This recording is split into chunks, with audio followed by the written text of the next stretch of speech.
They say that when you wake up from a coma, the first thing you feel is confusion. They're wrong. The first thing I felt was irritation. Not at the ceiling, white, institutional, the particular shade of bureaucratic beige that hospitals seem to believe is calming.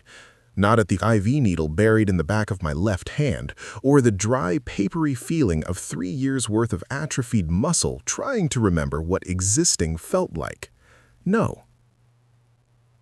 I was irritated because the moment my eyes focused, truly focused, past the blur, past the haze, past the 3 years of medically induced silence, the first coherent thought my brain assembled with all the precision of a machine rebooting was this: someone is wearing my robe. I need you to understand something about me before we go any further. Before I tell you what happened in the weeks that followed, before I lay out for you every calculated move, every planted seed, every surgical incision I made into the life that had been quietly stolen from me, I need you to understand who Ren Zhao Ashford is. I was not born wealthy. I was born precise. Wealth came later as a natural consequence of that precision. I noticed things that other people filtered out, the micro-expression that preceded a lie, the way a person's left shoulder dropped when they were about to make a decision they weren't confident in, the half-second pause before someone answered a question they should have answered instantly. I built an empire, a real one, not the inherited kind, on the foundation of noticing things. And in a hospital bed, after 37 months of silence, what I noticed was a robe.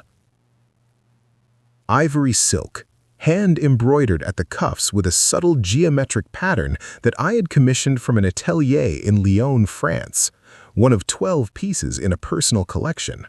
The kind of garment you couldn't find if you didn't know where to look, and you couldn't wear well if you didn't know what it was. It draped differently depending on whether you'd had it dry cleaned correctly.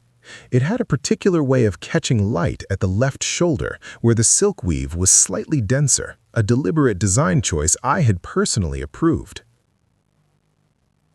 The person wearing it was standing at the window, silhouetted against early morning light. Their posture was good. Their silhouette was familiar, in a way that sent something cold traveling down my spine. And Julian, my Julian, was kissing them. I want to be very precise about my emotional state in that moment because I think it matters. I did not feel heartbroken. What I felt was something far more interesting and far more dangerous. What I felt was recognition. I had been replaced. Not grieved, not mourned, replaced, like a malfunctioning part in an otherwise functional machine. I lay there for approximately 40 seconds, breathing slowly, reacquainting my body with the concept of voluntary movement, and I watched. The nurse who would eventually check my monitors was 3 minutes away. I had already clocked the rhythm of their rounds from the faint squeak of rubber soles on linoleum in the hallway. I had 40 seconds to gather data before I would need to make a decision about what to do next, so I used all 40 of them. The person in my robe, let's call him what he was because clarity is important to me, the double, was approximately my height, my build close enough to pass a casual glance. Dark hair cut in a style similar to mine, though I could already see from the way it fell that whoever had styled it had used the wrong product. My hair has a particular texture that requires a specific hold-to-weight ratio. His fell 2 millimeters too flat on the left side. Julian had his hand at the double's waist, fingers splayed in that proprietary way of his. The gesture I had once found endearing because it always felt like he was claiming me in a room full of people. Now it just looked like what it was: performance. 40 seconds. Then the door opened and I closed my eyes. I lay still for 6 more hours. I know, you're thinking, why? Why would a man who had just discovered the magnitude of what had been done to him spend 6 hours pretending to still be unconscious? Because I didn't have enough information yet. This is the first principle of what I do, what I am. You do not respond to a crisis. You understand it first. You map it. You find its edges. You learn exactly how deep the hole goes before you decide whether to climb out of it or use it as a trap. 6 hours gave me a great deal. I learned from a nurse's hushed phone call outside my door that the world believed Ren Zhao Ashford had made a miraculous recovery 14 months ago. 14 months. The double had been operational for over a year. He had been running my company, living in my house, sleeping in my bed, wearing my robe from Lyon. I learned from a quietly devastating overheard conversation between Julian and my attending physician that Julian had been informed of my consciousness indicators improving over the past 6 weeks. He had been told there was an increasing probability of full recovery. And he had done nothing. He had not told the double to stand down. He had not made any contingency plans that involved welcoming me back. What he had done, based on the shift in his tone and the careful neutrality of his phrasing, was begin quietly liquidating certain shared assets, moving money, positioning himself. He wasn't planning for my return. He was planning for my disposal. I lay there, in a hospital bed, with a body that had forgotten how to walk properly, listening to my husband plan to erase me. And I felt the most extraordinary thing. Beat. Calm. Not the calm of defeat, not the calm of shock, the calm of a chess player who has just seen with absolute clarity every move available on the board and realized that the opponent has already made a fatal error. Julian thought I was still unconscious. He thought he had 6 weeks, maybe more, before he needed to deal with me.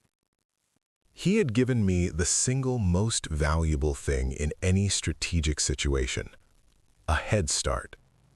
I left the hospital on day 3. Not discharged, not officially. The attending physician, Dr. Mariana Voss, who I had personally vetted and hired 8 years ago, and who had, to her enormous credit, kept my genuine medical status between herself and her conscience, helped me. She was one of exactly 4 people in the world who knew the real Ren Zhao Ashford was awake, ambulatory, and absolutely furious in the most composed way possible. The others were my personal attorney, my head of private security, and my assistant from 6 years ago, Celia, who had apparently spent the last 14 months watching the double make a mess of my calendar and vibrating with suppressed professional horror. Celia cried when she saw me. I gave her exactly 90 seconds for that because I am not without compassion, and then I handed her a legal pad and said, "Tell me everything, starting with the board meetings." She told me everything. Now I need to tell you about the double, because here is where the story becomes genuinely interesting, not as tragedy, but as study. Julian had done his research, I'll give him that much. He had found someone physically plausible, had invested significantly in coaching, in wardrobe, in documentation, on paper, in photographs, in the kind of surface-level interaction that constitutes 90% of a public-facing life. The double was passable. He had even, from all accounts, charmed several members of my social circle. My former university roommate, Marcus, had reportedly commented that Ren seemed more relaxed since the coma. My board of directors had noticed a softening of what they generously called my exacting standards. Several business contacts had remarked that I seemed different. Different? Yes, I imagine so. But here is what 3 years in a coma teaches you if you are already the kind of person I am. It gives you an almost supernatural sensitivity to the gap between surface and structure, between what something looks like and what it is. I spent the first week simply watching. I set up observation in 4 locations. A car parked in sightlines of the Zhao Ashford Group headquarters, a reserved corner table at Celeste, the restaurant where I held every informal business lunch, booked under a name Julian wouldn't recognize, a contact at the building management of our penthouse who allowed me access to a vacant unit 2 floors below, and a digital infrastructure rebuilt quietly from the ground up by my head of security that gave me access to everything I legally built and technically still owned. I watched the double conduct my life, and I made notes. Case file entry, day 7. Subject entered the Zhao Asford Group lobby at 8:47 a.m. I arrive at 8:30, always. This is not a preference, it is a signal. 16 minutes late. 2 security guards noticed. Neither said anything. Both logged it in the micro-expressions of people who are beginning to quietly question their reality. Subject greeted the lobby reception staff, used first names. I know all of my staff's names, but I use them selectively, in specific contexts, as a tool of precise acknowledgement. The double used them indiscriminately, like scattered seed, the way someone does when they've been told to seem personable and haven't understood the difference between strategic warmth and performance. Maria at the front desk smiled. Her eyes didn't. Case file entry, day 9. Observed subject at Celeste. Business lunch with Haruki Mitsunaga from the Mitsunaga Group, a relationship I have cultivated for 7 years. Haruki is a traditionalist, Japanese-British, raised between 2 cultures of exacting formality, and he notices. The double held his wineglass by the bowl. A small thing, to most people invisible. To Haruki Mitsunaga, who had watched me correct a junior associate for the same gesture in the same restaurant 4 years ago, I watched him notice. His eyes went to the glass, stayed there a half-second too long. Then he composed himself and said nothing, because he is professionally gracious. But he noticed. I noted that Haruki excused himself from the lunch 18 minutes earlier than our standard meeting rhythm. He cited a prior commitment. He did not schedule a follow-up. A 7-year relationship beginning to fray over a wine glass. Julian has no idea what he's already losing. Case file entry, day 12. Subject attended a charity gala, the Meridian Arts Foundation, dinner, annual event, black tie. Approximately 200 attendees from our social tier. I watched from a vantage point I had arranged with rather elegant efficiency. I need to describe this carefully, because it was here that I understood the full scope of Julian's error. The double is not unintelligent. He had been coached thoroughly. His posture was correct, standing still. The problem is that most people's posture coaching addresses static positions. No one had coached him on movement. On the particular gait of someone who has moved through formal rooms since childhood. There's a quality to it, an economy of movement, an absence of self-consciousness that you cannot learn in a year's preparation. You develop it across decades. The double moved like someone who was aware he was being watched. I move like someone who expects to be. These are categorically different things. I watched him work the room. He had clearly memorized names, affiliations, relationship histories. He deployed this information with the slight over-precision of someone reciting from study notes. Our friend Sophia, brilliantly perceptive Sophia, who had been my closest confidant for 11 years, held a conversation with him for 6 minutes. Afterward, I watched her find her husband across the room, touch his arm and speak quietly to him with a particular expression on her face. Not suspicion, not yet, but the beginning of a question. Sophia had a tell when something didn't add up for her. She touched the back of her left earring, absently, like she was checking it was still there, an unconscious self-soothing gesture when her mind was unsettled. She touched it twice during that conversation. I almost smiled. The double was not failing. That's important to understand. He was maintaining the illusion at a functional level. The company had not collapsed. The social relationships were intact on the surface. Julian's strategy was holding. But there is a particular kind of structural weakness that looks like strength until the exact moment it doesn't. Like a building with a compromised foundation, it stands upright, windows gleaming, facade immaculate, right up until the moment it simply stops standing. Julian had built his entire strategy on a foundation of surface. He had dressed the double in my clothes, taught him my schedule, briefed him on my relationships. He had replicated every visible element of being Ren Zhao Ashford. What he hadn't replicated, what couldn't be replicated, was the invisible architecture. The 18 years of specific, granular trust I had built with every significant person in my professional and personal life. The 1,000 tiny, consistent behaviors that together created the coherent entity that people knew as me. The way I always responded to Haruki's emails within the hour, regardless of time zone. The particular questions I asked in board meetings that showed I had not just read the reports, but had read between them. The way I knew that Sophia took her coffee with oat milk, but would never order it herself. I always ordered it for her before she arrived. The double had Ren Zhao Ashford's face. He did not have my mind. And minds, as it turns out, leave evidence of their absence everywhere. On day 14, I began. I want to walk you through this carefully because I think the methodology matters as much as the outcome. What I was about to do was not revenge. I want to be very clear about that distinction. Revenge is emotional. Revenge is reactive, messy, satisfying in the short term and corrosive in the long term. Revenge is what Julian probably expected from me in whatever version of this scenario he had planned for.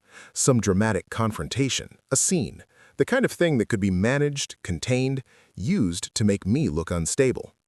What I was going to do was a structural correction. I was going to dismantle what he had built the same way I would dismantle any poorly constructed enterprise. Methodically, quietly, from the inside until the whole thing came apart under its own weight. The first move was financial.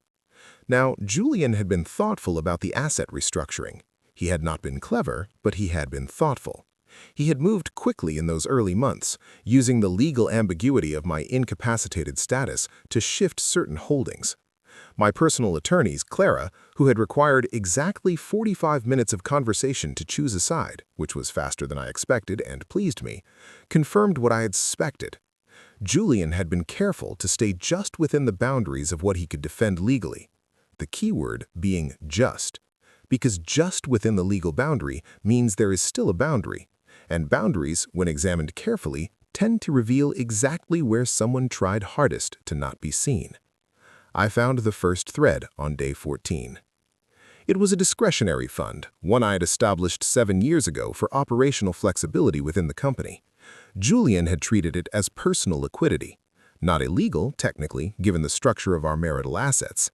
But the fund had been moved through a sequence of subsidiary accounts in a pattern that was clearly designed to reduce visibility. The pattern was almost elegant. Almost. There was a timestamp error, a 3-hour gap in the transaction sequence that suggested manual intervention. Someone had gone back and adjusted records. It was the kind of adjustment that was invisible unless you knew exactly what the original structure was supposed to look like. I had built that structure. I knew what it was supposed to look like. I did not report this to anyone. I did not alert Julian. I simply documented it, added it to the file. And then I asked Clara to begin a very quiet, very thorough audit, framed for all external purposes as routine estate management for a client in recovery. The second move was psychological. This one I enjoyed, I'll admit, with the particular satisfaction of someone executing a very clean piece of craft. Julian's world operated on information. Our social circle, our business relationships, the entire scaffolding of the life he'd rebuilt, it all ran on the currency of knowing things. Who was meeting with whom? Whose company was performing? Whose marriage was under strain? Information was how status was maintained, favors were traded, and alliances were built. I began to introduce noise. Nothing dramatic, nothing traceable. I had spent 14 years building relationships in that world, relationships that Julian didn't fully understand because Julian had always been the beautiful, charming social presence at my side, not the one doing the architectural work underneath. He knew the faces. He didn't know the infrastructure. I reached out, quietly, through channels I had been quietly reactivating, and I began to introduce small, carefully chosen pieces of information. A suggestion here that the Zhao Ashford Group's recent strategic direction had raised some questions. A quiet conversation there with a board member who had already begun to harbor doubts about the company. Nothing that could be traced to a source. Nothing that could be called a lie. I was particular about this. Every piece of information I introduced was true. I simply curated which truths were circulating and when. I also began to make contact with the double. Not directly, not yet. That would come later, and it would come on my terms, at a moment of my choosing. But I began to leave traces. Small things. The kind of things only the real Renzao Ashford would know to do. I sent a floral arrangement to Haruki Mitsunaga, the exact combination of white chrysanthemums and seasonal greenery that I had sent every year on the anniversary of a business partnership we'd formalized over dinner. A detail so specific that no briefing document would have captured it, because it was the kind of ritual that lived only in genuine memory. I signed the card with my name, my real signature, not the adapted version the double had been using. I imagined Haruki receiving it. I imagined the precise quality of his stillness as he read the card. I imagined the questions beginning. For the double, I arranged something more direct. I had Celia, working from a location and identity Julian had no way to trace, schedule a meeting request to the Zhao Ashford Group on behalf of a fictional consulting firm. The meeting was requested for a Thursday, specifically a Thursday. Every Tuesday, Thursday of my professional life, I blocked 90 minutes for what my calendar labeled strategy review. No external meetings, no exceptions. It was the most consistent, inviolable rule of my schedule, and everyone who had worked with me for more than 6 months knew it. The double accepted the Thursday. And I imagined the conversation that followed among the people who had known me for years and were watching quietly with growing unease had a particular texture to it. He took a Thursday meeting. Ren never takes Thursday meetings. Does he not remember, or has something changed? And that was all I needed. Not an accusation, not exposure, just a thread pulled slightly in a fabric that was already beginning to show its seams. On day 21, I watched Julian come home. I had access, through means that were entirely legal and entirely mine, since the penthouse was in fact legally my property, to a live feed of the building's common areas. I watched Julian return from what I knew had been a dinner with 2 board members who were, based on my intelligence, beginning to quietly ask questions about the company's direction. He looked tired. Good. Julian was many things. Beautiful in the way that certain people are beautiful, all surface light and curated charm, but he was not built for sustained pressure. He had always had me to absorb it. I was the one who sat with the hard decisions, the ones that kept you up at night. He was the one who made the results look effortless at the party afterward. Without me, he was carrying a weight he'd never actually lifted. And I could see it. In the set of his shoulders, in the slightly faster pace of his walk, in the fact that he checked his phone 3 times in the elevator before the doors opened. He was worried. Not about me. He still didn't know I was awake, operational, and 17 days into systematically deconstructing the architecture of his deception. He was worried about the normal anxieties of someone trying to maintain a complex lie while also running an empire he didn't fully understand. He went inside. I sat in the dark of the empty apartment 2 floors below, in a chair I'd had brought in along with a single lamp and a very good bottle of water, and I looked at my notes. The file was getting thick. I thought about Julian, about who he had been when I married him, about the 8 years we had spent building something together, or what I had believed was together, about the particular way he laughed at something genuinely funny, surprised out of his composure, and how much I had loved being the person who could make him laugh like that. I thought about him for exactly as long as it took me to turn the page in my notebook. Then I moved on to the next item. I said I didn't cry. That's true, but I want to be precise. Not crying is not the same as not feeling. I felt everything. I felt the particular quality of grief that comes not from loss itself, but from the discovery of how long ago the loss actually happened, that the thing you thought you were preserving had already been gone, and you'd been holding an absence without knowing it. I felt it, and then I filed it, the way I filed everything, and I returned to the work. Because grief is not useful at the beginning. It becomes useful later, in the right context, in the right room, in front of the right audience, deployed with surgical precision. I would use it, but not yet. By day 30, the double was beginning to crack. I want to be fair to him. He was, in his way, an extraordinary job of an impossible assignment. The mistake was never his. He was an instrument, wielded by someone who had fundamentally miscalculated the complexity of what he was trying to replicate. You don't replace a rare thing by finding something similar. The similarity is what makes the difference visible. But I was helping the cracks along. The flowers to Haruki had done what I intended. He had called the Zhao Ashford Group's main line, something he would never have done in the old paradigm because our communication ran through a private channel I had established personally. He had asked, politely, to speak with Ren directly. The double took the call. I did not have a recording of that call. What I had was Celia's account of the double's expression when he emerged from his office afterward, and the fact that Haruki's assistant called back the following day to reschedule a lunch that had been on the calendar for 6 months. Another thread. The board was the more complex operation, and I moved more slowly there. The board of directors of the Zhao Ashford Group were not friends. They were professionals, with their own interests, their own intelligence, their own careful way of watching.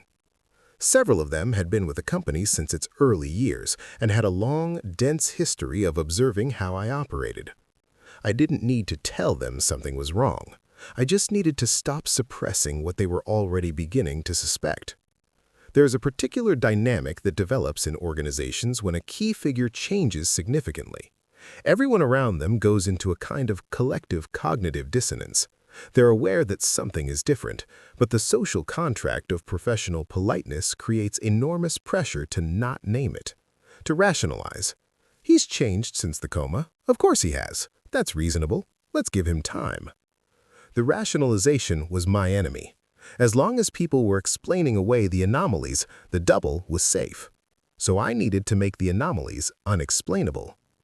On day 28, an anonymous tip was delivered to my head of internal audit, a man named David Kwan, who had worked for me for 9 years, who I had personally mentored, and who had a moral rigidity that I had always respected and was now deeply grateful for. The tip flagged a series of internal decisions that the double had made in the past year. Decisions that were not wrong exactly, but were inconsistent with the Zhao Ashford Group's established strategic framework in ways that no one had formally articulated. David, being David, immediately pulled the records and began cross-referencing. He would not find fraud, not yet. I wasn't ready for that escalation. What he would find was pattern disruption, and David Kwan was exactly the kind of person who, once he started looking, would not stop.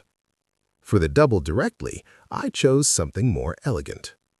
There is a particular cafe, unremarkable from the outside, the kind of place that hides intentionally. 3 blocks from the Zhao Ashford Group headquarters. I had been going there since the building's first year of operation. Table by the window, second from the left. The same order, every time, because I don't believe in the performance of novelty for its own sake. The staff there had known me for over a decade. On day 29, I walked in. The woman at the counter, Mi-Yan, who had been making my orders since before the cafe had installed its current espresso machine, looked up from the register. Our eyes met. She recognized me. Not the polished, coached, slightly softened version of me that had been coming in for the past 14 months. Me, the original. The one who had a particular way of hanging his coat on the back of the chair, and who always read physical documents rather than a phone screen, and who left exactly a 23% tip because he had done the math and decided it was the correct acknowledgement of service without being performative. Mi-Yon's expression was extraordinary. I wish I could fully describe it. It was the expression of someone whose world has just quietly reorganized itself around a fact that shouldn't exist. I sat at my table. I ordered my usual, and I said to her, quietly and with great care, "I've been away for a while. I'd appreciate your discretion." Mi-Yon, who was a person of considerable intelligence and even more considerable loyalty, simply nodded and brought my order. I sat for 45 minutes. I read a physical document, the latest financial audit, printed and bound. I left a 23% tip. And I knew that by that evening, the double would get a call, or a text, or some version of Miyun trying to reconcile the impossible fact she had just witnessed, and the specific quality of that conversation would introduce something into the double's mind that no amount of coaching or preparation could have defended against. Doubt. Not about himself precisely, about the solidity of the ground he was standing on. On day 31, I received a report from my security team. The double had begun making inquiries, quiet, through intermediaries, in ways that suggested he was trying to not alert Julian. He was trying to find out if there was any possibility that the real Ren Zhao Ashford was anything other than comatose and managed. He had begun to suspect he was being haunted. I found this deeply satisfying. Not cruelly, or rather not only cruelly. There was something philosophically correct about it. He was experiencing the dissonance of a copy becoming aware of the original, the specific vertiginous unease of someone who has been inhabiting a role and suddenly, at the edges of their peripheral vision, caught a glimpse of the real version of that role and understood, for the first time viscerally rather than intellectually, the difference. I had been precise, I had been methodical, I had been, in every sense of the word, careful. And now the double was afraid of something he couldn't name. Julian, meanwhile, was receiving reports from his own sources, sources I was aware of, sources I had, in certain cases, already quietly compromised, that something was shifting in the company's internal culture, that some board members were asking questions, that Haruki Mitsunaga had mentioned in a social context that he was evaluating his partnership portfolio. Julian didn't know what was happening, but he knew something was wrong. And I knew, from 8 years of intimate proximity to Julian's psychology, exactly what he would do when he felt the ground shifting. He would pull the double closer. He would become more controlling, more anxious, more insistent. He would put more pressure on the very instrument that was already beginning to show fault lines. I had designed the pressure. I had designed the fault lines. And I had designed the context in which they would meet. All I needed now was the stage. The Zhao Ashford Group held its annual Stakeholder Summit on the first Friday of November. I had started this tradition 7 years ago. It was not a board meeting. It was something more significant. It brought together our major investors, our key strategic partners, our board, and a select group of industry leaders whose relationship with the company represented the connective tissue of everything I had built. Approximately 60 people in a room, all of them significant, all of them paying very close attention. It was the most important public performance of the Ren Zhao Ashford brand. It was also, I had decided, the perfect stage. I had been preparing for 6 weeks. I need to tell you about the test, because this is the part that I designed with the most care, and I think it deserves to be explained properly. I didn't want a scene. I didn't want a dramatic revelation that could be dismissed as spectacle, or as the unhinged behavior of a man who had just emerged from 3 years of unconsciousness and was perhaps not entirely stable. I didn't want anyone to have to choose between 2 competing claims. I am the real Ren versus this is not the real Ren. Because in the absence of objective evidence, people default to the most comfortable narrative. The comfortable narrative was the double. I needed to make the true narrative inescapable. So I had designed a situation, not a confrontation, a demonstration. Something that would prove to 60 people who knew Ren Zhao Ashford well that the person standing at the podium was a performance and that the original was standing somewhere in the room. The proof would be in the details. At every annual summit for 7 years, I had followed an identical structure, not because I lacked creativity, but because consistency is itself a form of intelligence. The structure was known to the board, to my key partners, to anyone who had attended more than once. It was, in a sense, institutional memory. But there was one element of the summit that had never been documented, never been formally described, never appeared in any briefing material. It was not secret. It simply existed at the level of practice rather than record. At the end of each summit, I presented what I privately called the red thread, a single strategic insight that connected all of the year's major decisions into a unified narrative, showing that what had appeared to be disparate moves were in fact pieces of a coherent long game. It was the most intellectually demanding 10 minutes of the year, and it was also, I had always felt, the truest expression of what I actually was as a strategic mind. The red thread was unrehearsable, because it was real, because it required genuine mastery of every element of the year's work and the specific capacity to see the pattern underneath the surface. You could not prepare a script in advance without the script becoming a crutch, and any audience with real industry knowledge would hear the difference between a prepared speech and genuine strategic synthesis. The double could not do the red thread. He could attempt it. Julian might even coach him with something plausible sounding, but the 60 people in that room would know, would feel the difference between performed synthesis and the real thing. And I was counting on that, because I was going to do it first. I had Celia arrange credentials for a late addition guest to the summit, a representative, fictional, from a fund that did not require significant verification at this level of interaction. I had spent 12 years building the kind of quiet, deep relationships that meant a personal vouching from 2 board members got a guest list addition approved without undue scrutiny. I would be in the room, in the back, watching. And at the right moment, I would stand up and I would walk to the front of the room and I would give the red thread. Not to expose Julian, not to accuse the double, just to demonstrate. And then I would let 60 people in that room reconcile what they were seeing with what they knew. The morning of the summit, I dressed carefully. I know that sounds like a small detail. It was not. I wore my own clothes from the collection I had been quietly, patiently reassembling over 6 weeks, retrieved from storage locations and personal accounts that Julian hadn't known to freeze. The suit was one Julian had never seen, purchased after my hospitalization from a tailor who knew my measurements from years of prior work. The cufflinks were my father's. I looked, for the first time in a very long time, entirely like myself. I arrived at the venue 45 minutes early and took my position in a seat near the back, slightly to the left, a sightline I had selected because it allowed me to see the podium, the board table, and the main entrance simultaneously. I watched people arrive. I watched Haruki Mitsunaga enter and scan the room with the careful attention of someone who had been unsettled for weeks and had not yet understood why.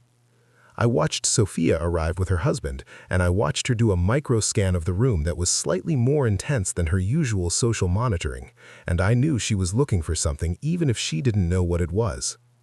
I watched David Kwan arrive with a particular expression, the expression of a man who has been running numbers for 6 weeks and has found something that doesn't add up and has not yet decided what to do about it. And then I watched the double enter. Julian was beside him, slightly behind, in the configuration of a devoted spouse, which Julian had always performed beautifully, and which I now recognized as pure theater. The double was composed, well-dressed, my wardrobe, correctly assembled. I had to acknowledge the styling had improved. His posture was good. He shook hands in the right order of priority, something Julian had clearly drilled into him. From a distance, in a room full of dressed-up people performing their own versions of themselves, he was convincing. The summit began. I sat in the back and I watched the double present. He was prepared. Julian had clearly over-prepared him. There were moments where the fluency was slightly too polished, the transitions between sections slightly too smooth, the kind of hyper-rehearsed quality that paradoxically reads as less natural than genuine knowledge. But again, from a distance, in a formal setting, passable. The board sections passed, the investor updates, the strategic review, all of it, laid out correctly if slightly rigidly, the performance of a man executing a script rather than speaking from mastery. I noted who was watching with raised attention.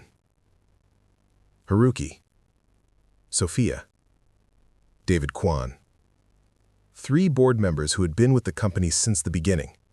A partner from our largest institutional investor who had met with me personally 4 times a year for 6 years. The threads were all in place.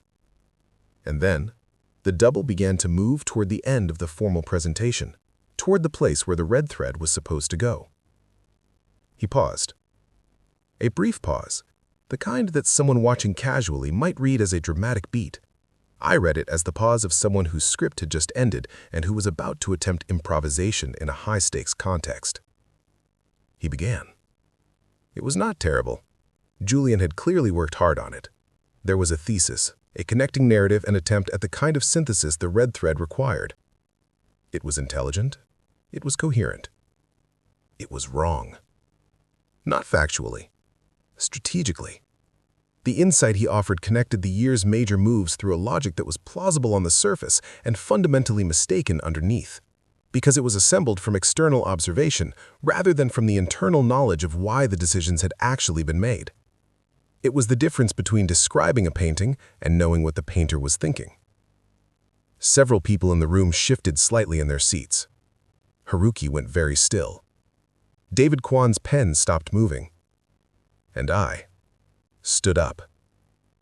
The room doesn't notice it first. I walk slowly, from the back. There is no announcement, no interruption. I simply move forward through the space, the way I have moved through formal rooms for 18 years, with the particular quality of presence that cannot be coached. I said, "I apologize for the interruption." Beat. 60 faces turned toward me. The silence in that room was the most extraordinary thing I have ever heard. The double saw me. His face, my face, close enough to be disorienting, went the color of parchment. Julian saw me. 8 years of marriage, and I watched the moment his understanding of the present restructured itself entirely. His hand, the hand that had been resting on the double's back, dropped to his side. I looked at him for exactly long enough. Just long enough for every calculation I had seen him making over the past 8 years to be reflected back at him in a single gaze. Long enough for him to understand that I knew everything, that I had known for 6 weeks, that everything he had experienced in those 6 weeks, the unease, the shifting ground, the questions without sources, had been me. Then I looked away. I looked at the room, at Haruki, whose expression had moved from stillness to something that looked, for once, openly astonished. At Sophia, who had her hand at her ear, at her earring, but she wasn't touching it the way she touched it when she was questioning something. She was gripping it. The expression on her face was complicated and raw in a human way that her professional composure rarely allowed. At David Kwan, who took one look at me, and then at the double, and then back to his notebook, and I watched the particular quality of someone whose spreadsheet has just stopped throwing error codes because the missing data has finally arrived. I said, "The red thread for this year is different from what you just heard, because the decisions you saw weren't assembled from external logic.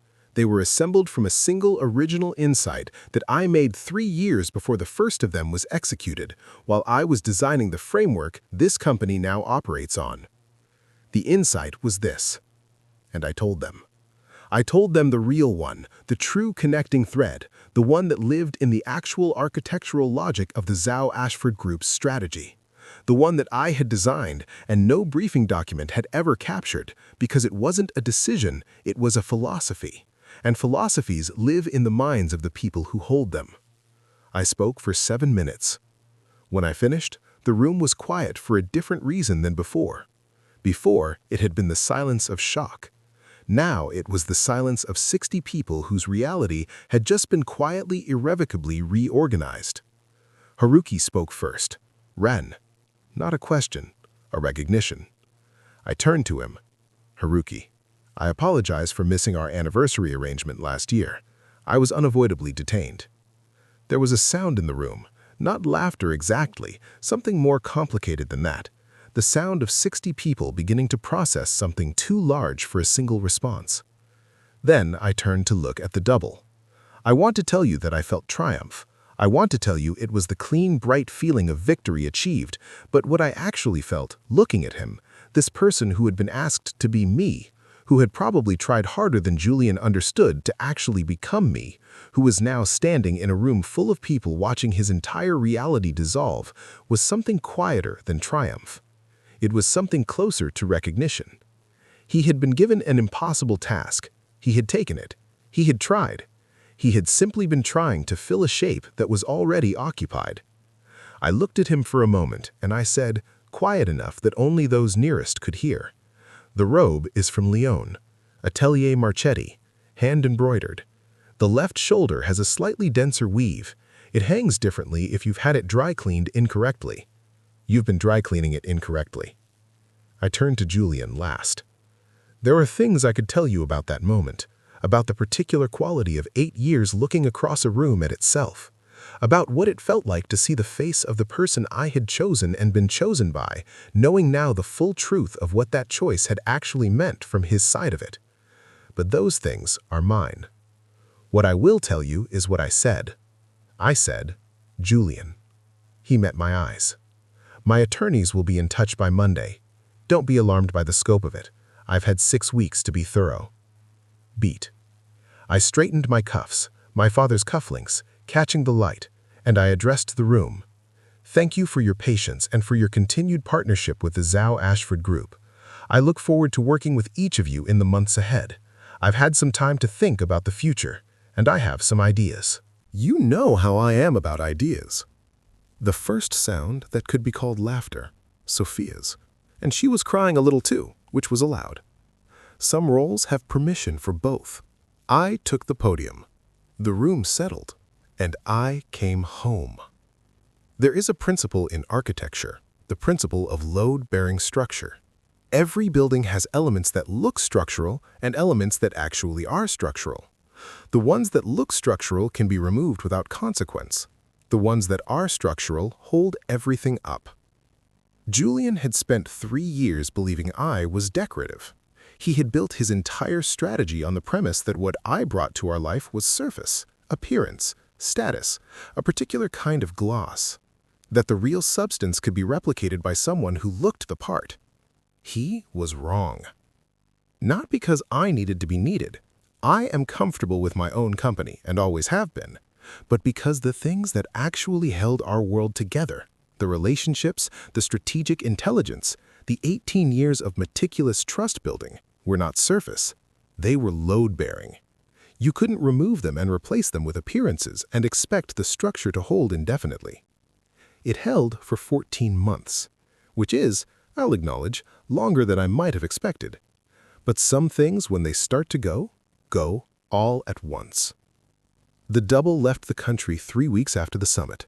I'm told he returned to something closer to his real life, which by all accounts suited him considerably better than mine. I harbor no particular feeling about him. He was an instrument. He made his own choices about the assignment he accepted, but instruments don't design the orchestra. Julian's choices are being adjudicated by people far more interested in acid division than I am, which is how I prefer it. I have better things to think about. The Zhao Ashford Group had its strongest quarter in 6 years in the months following my return. Haruki and I had lunch on a Thursday. I took a Thursday meeting, for him, as a gesture of particular warmth, and the conversation lasted 3 hours. Sophia has called me every Sunday since, and on the 3rd Sunday she said, I knew something was wrong. I wanted to be wrong. And I said, I know. It was designed for you to want to be wrong. And she laughed and cried again in the complicated way that real friendship allows. I have my robe back. It's been dry cleaned correctly. I sit sometimes in the mornings at the window where the double once stood. My window, my view. The city spread out below with its particular quality of early light, and I think about what it means to be irreplaceable. Not in the sentimental sense, not the greeting card version of that word, the structural sense, the technical sense. The sense that some shapes cannot be copied because they were formed by too specific a set of forces over too long a time in too particular a way. You can take a mold of something and pour something else into it. You can produce a shape that is externally similar, but the original will always know the difference. And eventually, so will everyone else. The ambient sound rises, not hospital monitors now. The hum of a city, a building, an empire, alive and operational. Then, gradually, silence. Case file? Closed. The end.